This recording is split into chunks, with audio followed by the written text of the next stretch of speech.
Tim kuasa hukum mengajukan permohonan penangguhan penahanan untuk Roy Suryo dan Tifauziah Tiasuma atau Dr. Tifa, dua tersangka kasus tudingan ijazah palsu Presiden ke-7 RI, Joko Widodo.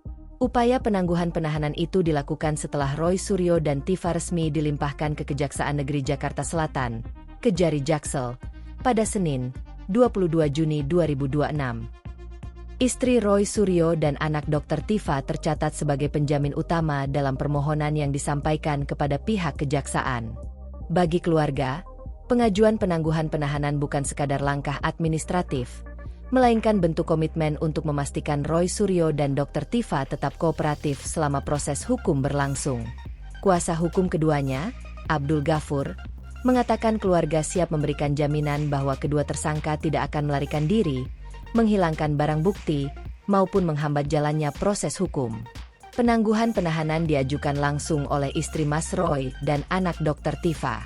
Selain keluarga, sekitar 50 tokoh masyarakat juga ikut memberikan dukungan melalui tanda tangan sebagai bentuk jaminan, ujar Abdul Ghafur di Kejari Jakarta Selatan. Dukungan puluhan tokoh masyarakat. Menurut tim kuasa hukum, dukungan terhadap permohonan penangguhan tidak hanya datang dari keluarga inti. Sejumlah tokoh masyarakat juga turut memberikan dukungan tertulis yang disertakan dalam berkas pengajuan. Mereka menilai Roy Suryo dan Dr. Tifa memiliki rekam jejak yang jelas serta tidak memiliki alasan untuk melarikan diri dari proses hukum yang sedang berjalan. Karena itu, tim hukum berharap Kejaksaan Negeri Jakarta Selatan mempertimbangkan aspek kemanusiaan dan asas keadilan dalam menentukan status penahanan kedua tersangka. Tim hukum kritik penahanan.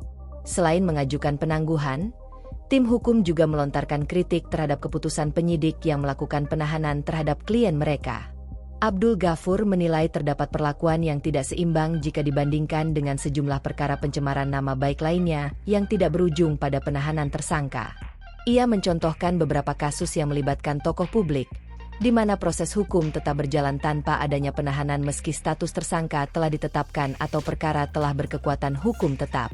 Menurutnya, hal tersebut menjadi alasan mengapa tim hukum mempertanyakan dasar penahanan yang dikenakan kepada Roy Suryo dan Dr. Tifa. Soroti pasal UU ITE dalam berkas perkara. Tim kuasa hukum juga menyoroti penerapan pasal 32 dan pasal 35 Undang-Undang Informasi dan Transaksi Elektronik UU ITE dalam perkara yang menjerat klien mereka. Abdul Ghafur menduga pasal tersebut dimasukkan untuk memperberat konsekuensi hukum dan membuka ruang dilakukannya penahanan.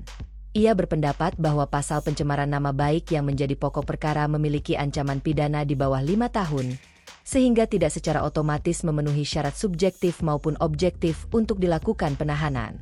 Pasal itu disisipkan agar ketika berkas dinyatakan lengkap atau P21, penyidik memiliki dasar untuk melakukan penangkapan dan penahanan. Kami meyakini pasal-pasal UU ITE tersebut tidak akan terbukti di persidangan karena tidak sesuai dengan konstruksi peristiwanya, kata Ghafur. Polemik pemulangan dari RS Polri. Tim kuasa hukum juga menyoroti proses pemindahan Roy Suryo dan Dr. Tifa dari RS Polri Kramat Jati ke Polda Metro Jaya menjelang pelimpahan tahap 2. Menurut Ghafur, terjadi perdebatan antara pihak keluarga dan penyidik terkait pemulangan kedua pasien yang masih menjalani perawatan inap. Ia menilai langkah tersebut tidak memiliki urgensi yang cukup dan berpotensi mengabaikan aspek perlindungan pasien. Tadi malam sempat terjadi perdebatan cukup keras. Memulangkan pasien rawat inap pada tengah malam menurut kami tidak tepat dan perlu menjadi perhatian, ujarnya. Proses pelimpahan tahap 2. Tersangka kasus dugaan fitnah dan pencemaran nama baik terkait keaslian ijazah Presiden ke-7 RI Joko Widodo, Jokowi, Roy Suryo dan Tifauziah Tiasuma, Dr. Tifa, tiba di Kejaksaan Negeri Jakarta Selatan, Kejari Jaksel, Senin, 22 Juni 2026, pagi untuk menjalani pelimpahan tahap 2. Sebelum dibawa ke Kejari Jakarta Selatan, keduanya sempat ditahan di rutan Polda Metro Jaya setelah sebelumnya menjalani perawatan dan pengawasan medis di RS Polri Kramat Jati. Proses pelimpahan tahap 2 ini menandai penyerahan resmi tanggung jawab hukum atas para tersangka beserta barang bukti dari penyidik kepolisian kepada pihak kejaksaan.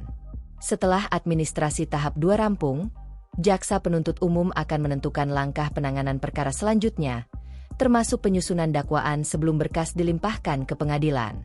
Direktur Reserse Kriminal Umum Polda Metro Jaya, Kombes Iman Imanuddin, sebelumnya menegaskan seluruh proses penyidikan telah dilakukan sesuai prosedur KUHAP.